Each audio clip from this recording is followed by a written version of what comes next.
Tara na, tikman na!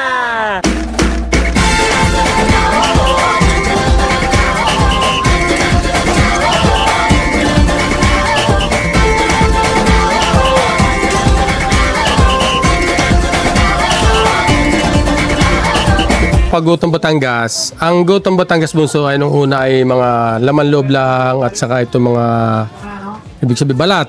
At saka sa ibang lugar naman yung goto yung lugaw. Lugaw na may laman loob. Ito nga may pinagsama-sama namin. Laman loob, bulalo, balat, lahat ng parte ng baka. Ginugoto ko na. Ito kami talagang purong laman ng baka. Laman loob, lahat ng parte ng baka. So iba naman yung recipe ng Kuya Oliver. Karamihan ko lang yung mga natural yung bagay kung bagay organic yung amin. Yung amin ay yung mga atsuete. Number 1 namin yan. Wala naman kaming mga nilalagay na iba pa. Marami lang sibuyas, bawang. Siyempre may konting ajinomoto at saka asin.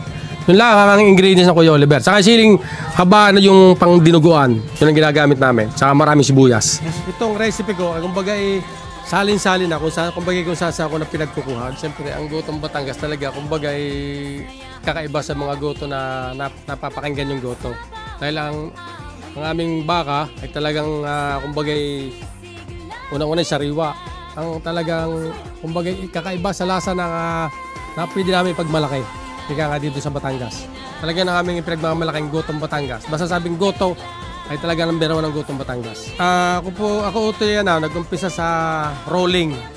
Naglako ako nung una.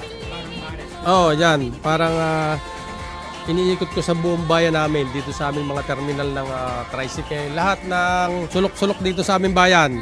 Bago ipinwesto ko na dito sa may tabing highway. Naglalakad na sa mga 25 years na. Ngayon, 2025.